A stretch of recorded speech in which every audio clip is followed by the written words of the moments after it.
In 1987, the United States Supreme Court heard a pivotal case known as Turner v. Safley.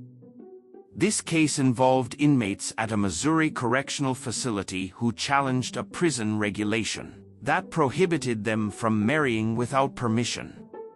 The main question was whether the prison's regulation violated the First Amendment rights of inmates. The Supreme Court ruled in a 6-3 decision that the regulation was unconstitutional.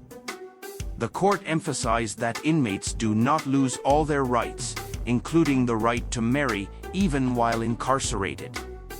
This ruling established that prisons must justify restrictions on inmates' rights with legitimate penological interests. Turner v. Safley shaped inmate rights and remains a cornerstone in discussions about constitutional rights within prisons.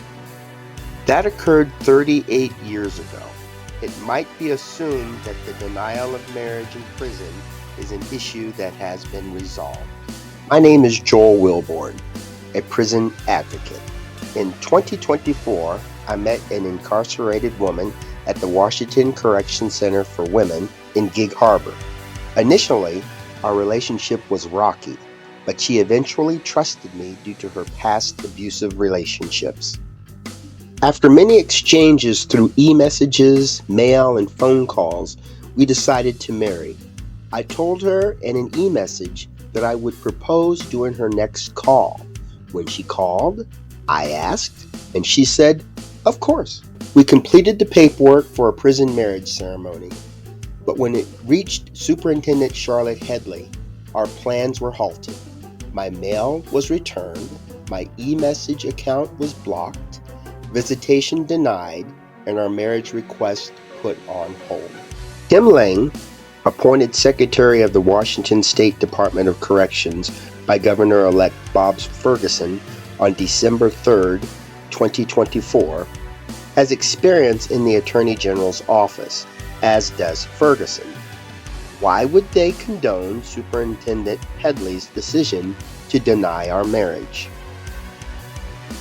In closing, I want to emphasize the profound impact that relationships can have, even within the confines of a prison. My journey with her has been marked by resilience, trust building, and love, elements that transcend the bars and walls meant to separate us. It is disheartening to see our union dwarfed by bureaucratic obstacles and decisions that lack transparency.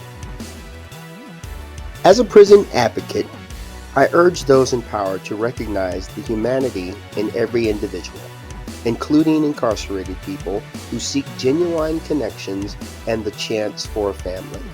My hope is that Governor Ferguson and Secretary Lang will reconsider Superintendent Headley's decision and allow our love to flourish, just as it has the potential to heal and transform. Every human being deserves the basic right to love and be loved, regardless of their circumstances.